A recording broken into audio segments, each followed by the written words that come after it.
J'ai coupé un des 5 noyers qui était sur mon terrain.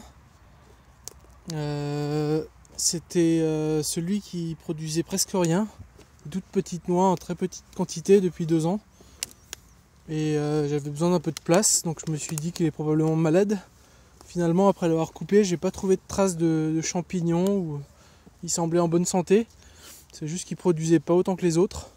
Donc ce coin-là sera réutilisé pour quelques autres arbres. Je vais me faire un petit bosquet ici. Peut-être un chêne, peut-être un érable, des petits arbustes autour. Ça sera un bosquet un peu dense qui dès le début sera assez touffu. Et au fur et à mesure que les arbres grandiront, évidemment, il faudra couper pas mal d'arbres et peut-être qu'à la fin il en restera qu'un seul ou deux. Parce que si j'ai un chêne dans 20 ans, il prendra probablement toute la place qu'on peut lui donner ici. Donc j'ai profité de cette ressource pour ensemencer des champignons. C'est une variété de champignons qui pousse bien sur le noyer. Alors ce qu'on a fait, c'est qu'on a coupé une rondelle de bois ici. On a mis des graines ensemencées de mycélium. Et j'ai remis ça dessus, j'ai mis un clou pour que ça reste en place.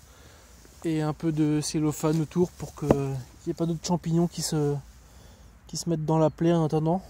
Donc ça donne un peu d'avance à mon champignon comestible. La variété, c'est ce que les Japonais appellent les enokitake, des petits champignons rouges. En français, c'est colibi à pieds veloutés. Et en latin, c'est Flammulina voluptas. Et c'est un petit champignon qui a l'avantage de pousser quand rien d'autre ne pousse. Donc s'il y a un petit gel, un peu de neige le matin, et que l'après-midi ça fond, il continue à pousser. Donc il peut pousser quasiment de décembre à mars. Et c'est un champignon qui a plein de propriétés anticancéreuses. Dans le canton japonais où ils en produisent une grande quantité, ils ont fait des statistiques et ils ont vu qu'il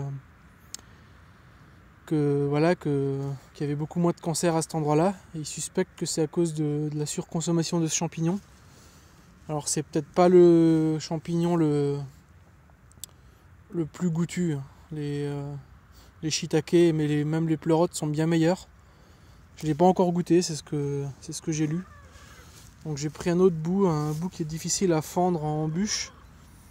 J'ai fait beaucoup de bois de chauffage avec le tronc, mais j'ai pris quelques bouts, ceux qui sont difficiles à fendre. Là, c'était l'endroit où le tronc partait en branche. Et j'ai ensemencé ça aussi avec le même champignon. Et quelques bouts de branches là-bas que j'ai fait avec une technique différente, avec des petites chevilles de hêtre qui ont déjà le mycélium sur elles. Ici c'est pareil, c'est couper une rondelle, quelques graines ensemencées de mycélium, puis je remets la rondelle, je mets un clou pour que ça tienne en place. Et je m'attends à ce que dans 1 an ou 2 ans, je commence à voir les premiers champignons en sortir. Alors ça c'est un bout hors sol que je vais devoir garder humide, garder à l'ombre, à l'abri du vent. Ça c'est... je pense que c'est la situation idéale. Il a les pieds dans le sol, donc il a toute l'humidité qu'il lui faut. Là on voit qu'un tout petit bout de bois dépassé du sol, mais normalement il y a à peu près la même quantité de racines que de branches aériennes. Donc c'est une très grande quantité de bois à digérer, en espérant que le champignon soit le gagnant de la course à la digestion de l'arbre. Parce que là il y a une plaie qui est assez ancienne, il doit déjà y avoir d'autres champignons sur cet arbre. Mais bon, le bois a l'air sain, donc ça va probablement marcher. Maintenant, j'ai le problème après avoir coupé le tronc et tout ce que je peux fendre en petites bûches pour le chauffage, il me reste toutes les branches. La dernière fois que j'ai coupé un noyer, celui qui était tombé à cause de la tempête, je me suis retrouvé avec un tas de bois gros comme ça.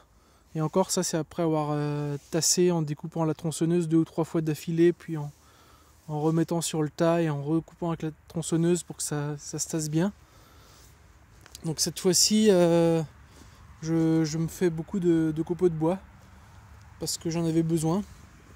J'ai longtemps hésité à me faire un deuxième tas de branchage là-bas parce que c'est bon pour la biodiversité. C'est des habitats pour les insectes et ici beaucoup de lézards, de reptiles, de petits, peut-être des hérissons. Finalement je me suis dit j'ai besoin de copeaux de bois de toute façon. Après le noyer c'est vraiment pas idéal à découper dans un broyeur comme ça parce que vous voyez que les branches sont pas du tout droites. Donc je passe mon temps à débourrer et à pousser dedans, mais je vais y passer la journée et je pense que je vais réussir à presque tout finir. Si vous avez du saule, du noisetier, les rejets de pommiers là-bas, tout ça, ça se découpe beaucoup plus vite, ça se broie beaucoup plus vite. Et cette machine-là est relativement rapide et robuste parce que les autres se cassent souvent. Alors celle-là, elle broie pas avec des lames, elle a une espèce de machin qui sectionne les tronçons en les écrasant en même temps.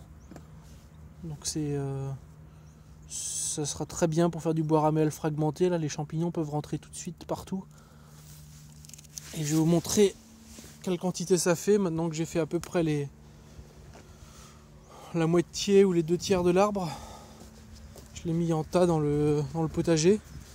Ça me servira de matière organique pour avoir un sol de plus en plus proche de l'humus de la forêt. Donc un jardin de plus en plus facile à cultiver. Donc là c'est le tas clair. C'est mon noyer là. Je pense qu'au final il me fera un demi-mètre cube ou 1 m3. Ça fait pas grand chose quand c'est broyé une fois que. Alors qu'au début ça prenait 100 mètres carrés dans mon champ.